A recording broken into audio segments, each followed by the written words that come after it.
pouquinho a mais, comentei com o Carlos, ganhei uma palestra, não estava preparado. Então, para mim é meio batata quente. Eu espero que vocês entendam, se não sair do jeito aceitável.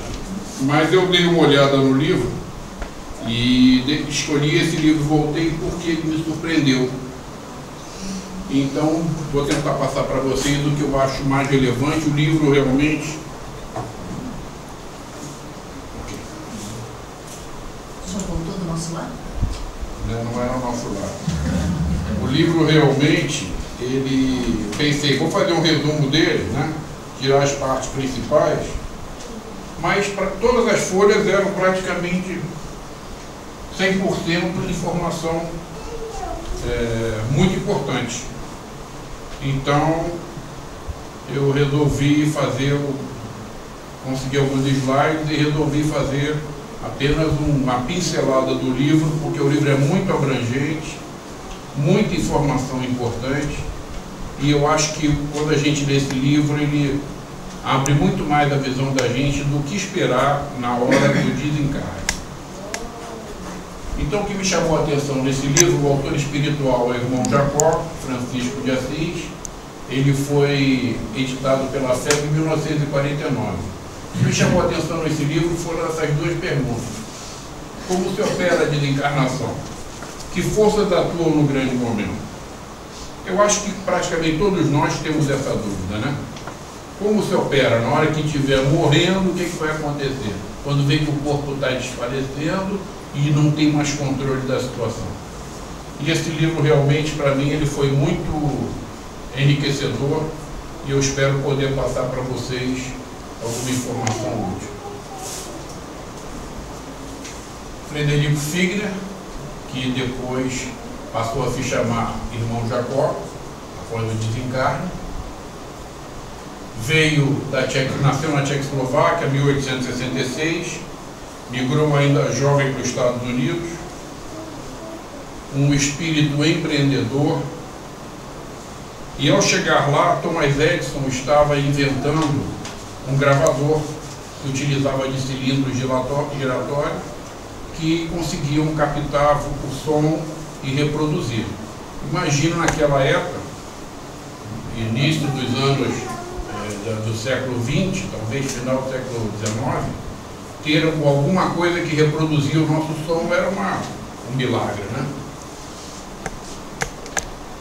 Então ele trouxe esse gravador para o Brasil, chegou em Belém, do Pará, mostrou para as pessoas, ficou todo mundo encantado, e ele passou a cobrar para as pessoas fazerem a gravação da sua própria voz e depois escutar. E foi um sucesso. Todo mundo queria, todo mundo pagava para isso. E ele passou um ano viajando de Belém até o Rio de Janeiro, passou por muitas cidades, fez um excelente pé de meia, e quando chegou ao Rio de Janeiro, onde ele se fixou, ele fundou a Casa Edison, na Rua Uruguaiana, e ele fazia importação dos fonógrafos, gramofones, fonogramas, e se transformou num empresário de muito sucesso, fez uma excelente fortuna, e aí nós vamos ver então, fundou o selo Odeon, né? Na época não tinha um disco, ele passou a fabricar os discos, usava no disco cera de carnaúba, e o selo Odeon, pelo que eu saiba, na época do long play, todo mundo conhece, né? Essa marca.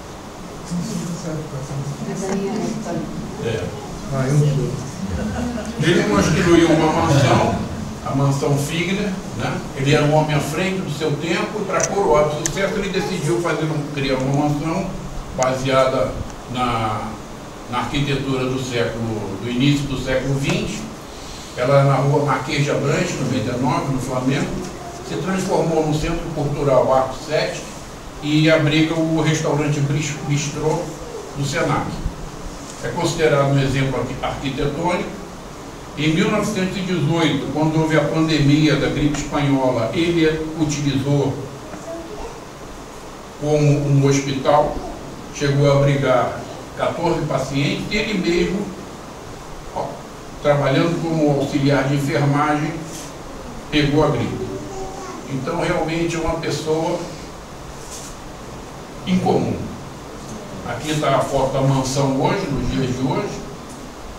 Sua arquitetura é uma arquitetura estilo marroquino, com árabe, uma arquitetura diferente, né? É. Essa borboleta está pousada lá. Retiro dos artistas. Como ele trabalhava com gravação, com músicos, compositores, ele notou que após esses músicos, esses compositores, esses artistas se aposentarem, não havia previdência, né? Então eles ficavam em estado de penúria. E ele, um homem caridoso, resolveu doar um terreno, baseado nas posses que ele tinha em Jacarepaguá, aonde foi então fundado o Retiro dos Artistas, que funciona até hoje. Aqui a foto do Retiro dos Artistas, que abriga vários artistas que no fim de carreira estavam sem onde ir, né? Para onde ir. Bom, como é que eu cheguei ao livro Voltei? Nós assistimos várias palestras no YouTube, inclusive o Dr. Haroldo Dutra Dias, que é um juiz de direito, e um espírita desde os 15 anos de idade, tradutor de aramaico, hebraico, grego, um homem excepcional. E numa das palestras sobre o reino de Deus, nós tiramos o trecho em que ele fala sobre o livro Voltei. Então, essa palestra foi a mola mestra para que eu estudasse o livro.